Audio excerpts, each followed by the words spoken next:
Hey, my name is Chris Beausoleil, and I'm sitting in our unit at 126 Croydon Avenue in Sydney, New South Wales. I'm telling you this information. Usually I wouldn't do that, and before I lived here, I definitely wouldn't do that. But we've been the victims of several crimes, and I think it's very important for this to get out and for people to know this. Um, the truth of what's happening here shouldn't be covered up, and everybody is trying to cover it up, and it's not right.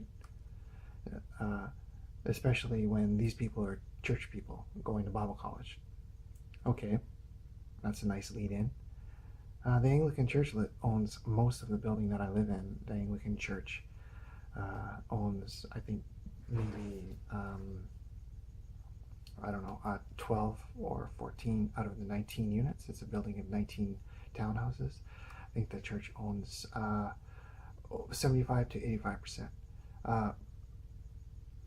Okay, how is that relevant? Well, since the day we moved in, our car was scratched within a week, several scratches, and for a lot, consistently, pings, dents, scratches, flicks, smudges, things that were just intended to instigate. It's still vandalism. A scratch, okay, so it doesn't go through to the steel, but it's still an intentional scratch. And the behaviors that were committed against us were improper. Right now, Buddy is next door. He's up right now. Okay, it's what time is it? It's like early in the morning. 3 o'clock in the morning. I'm doing this, and Buddy is up, and I've no doubt that eavesdropping with their ear to the wall, trying to hear what I'm saying. If they haven't got access to the computer or to the phone and have synchronized the phone and I'm watching what I'm doing right now, they might be doing that too. I have no idea. Since we lived here, lots of harassments, blah blah blah. But the most important thing that I want to talk about right now is I'll talk about all that other stuff in another video maybe. What's important right now is the computer crimes, and specifically the NVR attacks that I recently found. I found an attack called, I call it insidious, serial, nether, remote assault. And what it is it's attack that hits air-gapped machines. So all of our computers have been hit by this, and data has been destroyed twice. On one of our computers, they wiped it out. They wiped all the data out. They've attacked our wireless network. They've attacked our hardware network. They've attacked our computers through Ethernet. They've attacked our computers through wireless, or they've attacked our computers while the Ethernet was hooked up. They may or may not have used the Ethernet. They may have been using wireless. It's hard to tell because I wasn't testing for it. All I was just doing was trying to figure out what they were doing to the machine, trying to collect data about what they were changing on the machine and the files they were reading and accessing. Regardless, the machines were being attacked. So at one point, I couldn't defend myself against it anymore. I couldn't defend myself against their attacks.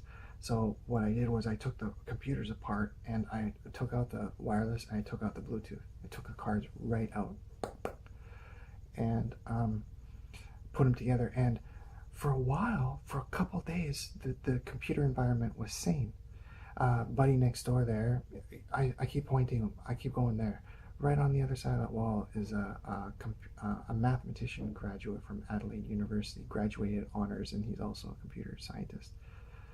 And I think that unit is the jumping point of all the attacks on our computers and on our video surveillance system.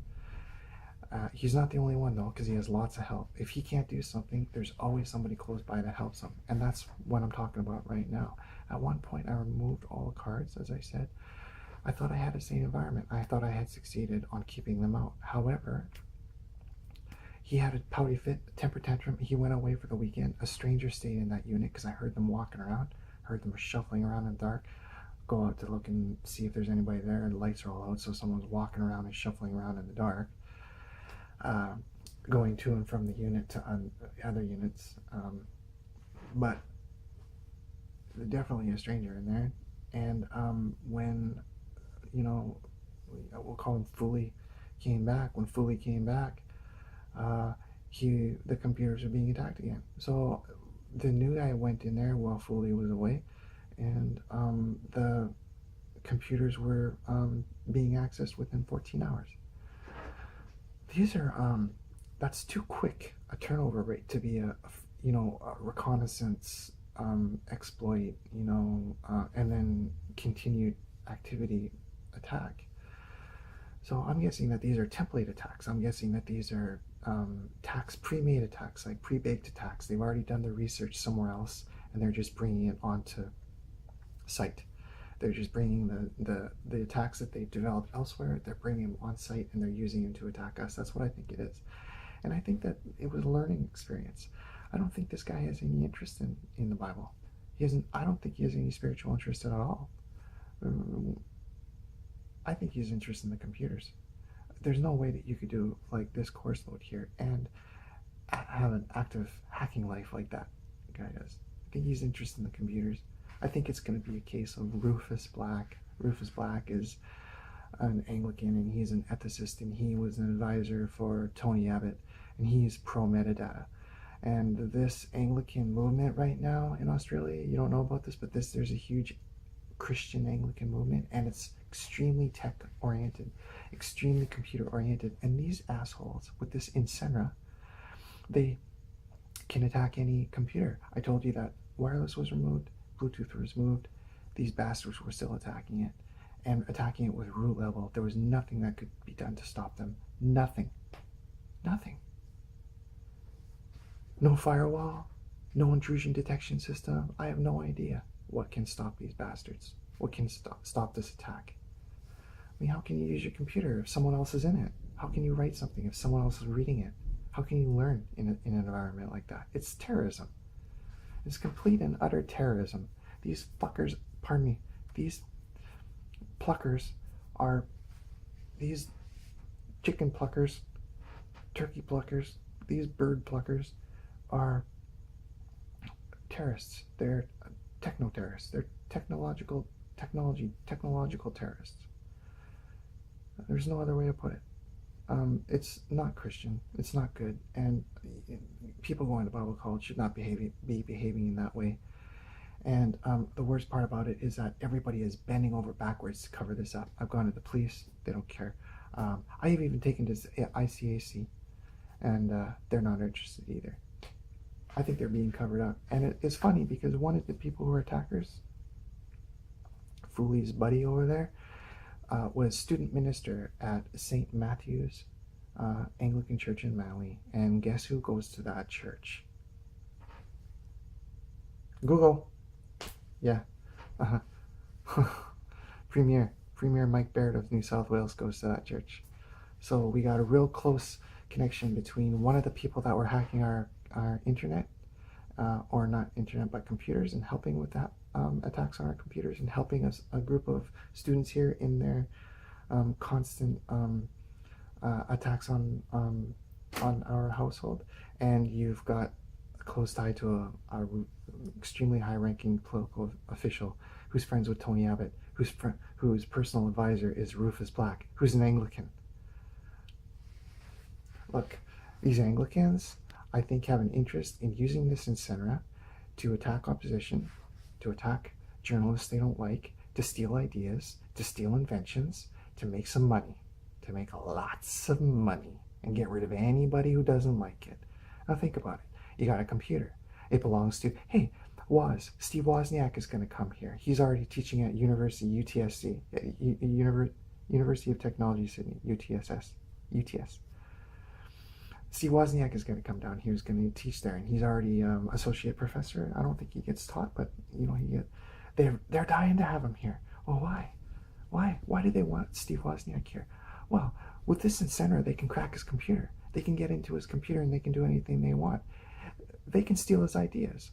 And if he doesn't put any ideas on the computer, they can steal his workflow. How does he think? How does he do things? How does he get from one idea to the other? This is all valuable information.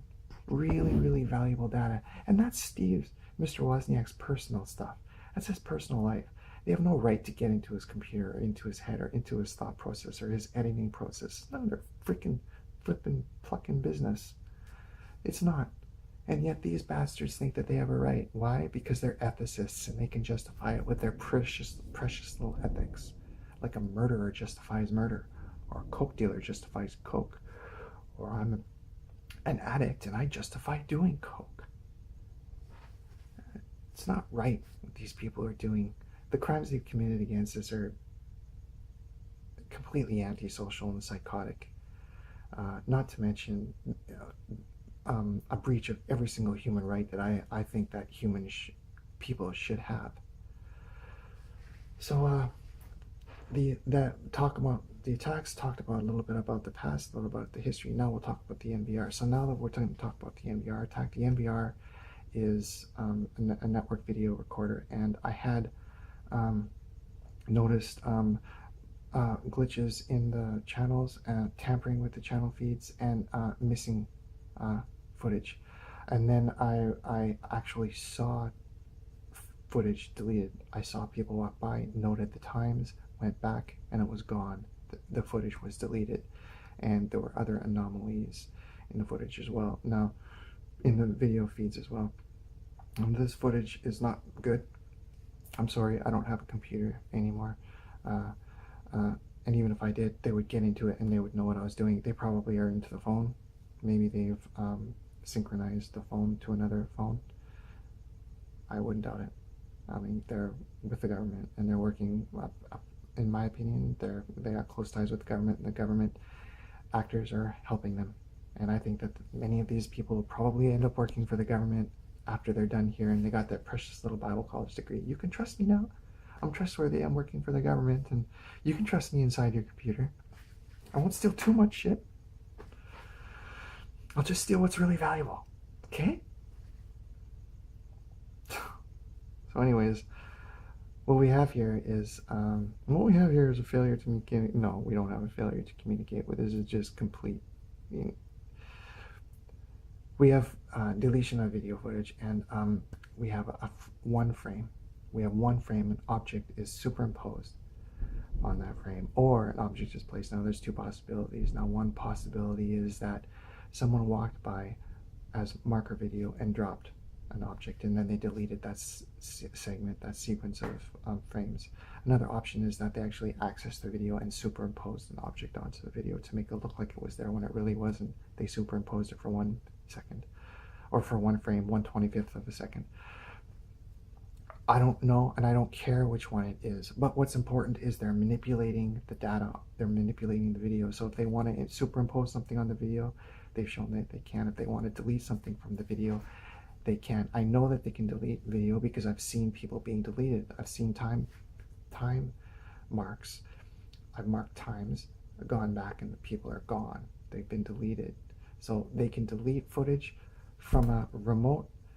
They can remotely delete footage from an air-gapped machine. It's not connected to the internet. It never has been connected to the internet, and it's got no 3G connectivity, and it's got no wireless connectivity. This is horrible stuff. Please send the word out there. Please get some smart girls and guys out there working on this. Start thinking about this and start looking for data and start looking for especially if you're around like Anglican, anybody, Australians, university students. If you're a university student in Australia, please be very careful, because these people, I have no doubt that they're floating around the universities, cherry picking best shit that they can. Hey, just saw on a video or a commercial on TV the other day here in Australia. It's called the Ideas Boom. Ooh, where ideas are valuable. Well, yeah, they are. They are valuable, so you have to protect your ideas, because these people can go into your computer within Senra, right from under your nose, and there's nothing to stop them from taking it. I don't want to produce panic. I want to produce awareness, and I want people to figure out what this is and stop it, because this is happening. And this has been happening for over a year now. This has been happening since we lived here, but I've seen this attack on our air-gapped machines for over a year. So please, smart people, please put a focus on this and see if we can figure out how to get around this, and see if we can, figure out a way to stop this. Mr. Wozniak, if you're thinking about coming to Australia, please rethink it. And if you are, please figure out a way where you can like monitor your direct memory access with like BARM or something, so that you can tell if these guys are getting into your hardware. They'll steal your shirt, dude. You seem like a real nice, sensitive guy, but they'll steal anything they can. So I hope you enjoyed the video, and I hope you have a really good day, and I hope that you take care out there. And please, smart people, smart computer people, smart techno people, chew on it, think about it. It's really important that we kind of clamp this one down so we can have our computers back again. Okay, take care. Don't forget artists too. Your artistry is at stake too, because you don't want your art being stolen, do you? They're your ideas. They belong to you. Nobody has the right to take that from you. That's your ideas. That's your babies. That's your head babies. Nobody has the right to get inside of your machine and take your ideas, even if they're shit like mine. Doesn't mean anybody has a right to take it. So, thank you very much, and have a good day.